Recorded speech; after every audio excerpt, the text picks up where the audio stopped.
बिस्मिल्लाहिर्रहमानिर्रहीम। अस्सलाम वालेकुम नाजरीन। सऊदी वज़ारत हज उम्रा ने इस साल हज यानी 2022 के आज़मीन हज के लिए नई पॉलिसी का ऐलान कर दिया है।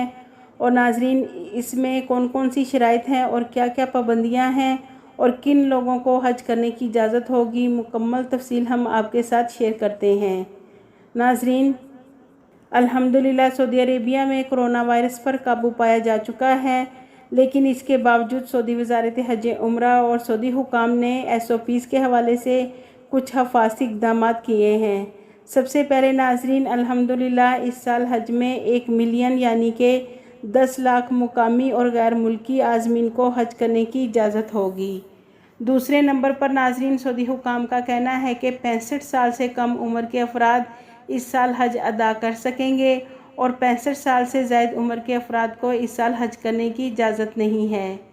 तीसरे नंबर पर कहा गया है कि तमाम आज़मीन को मुमलिकत आने से 72 घंटे पहले कोरोना का PCR टेस्ट करवाना होगा और PCR टेस्ट की नेगेटिव रिपोर्ट अपने साथ लाना होगी।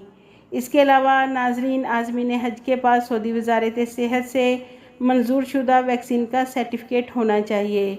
तो नाजरीन, सऊदी हुकाम का कहना है कि इस साल 2022 में जो भी अफराद हज के ख्वाहिशमंद हैं उन्हें इन शराइत पर अमल करना होगा, ताकि आज़मीन की तादाद में इजाफे के साथ साथ कोरोना वबा से बचाव की तदाबीर को भी मद्देनज़र रखा जाए।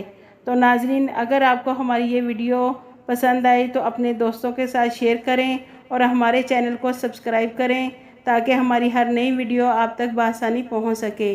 आपके कीमती वक्त का शुक्रिया।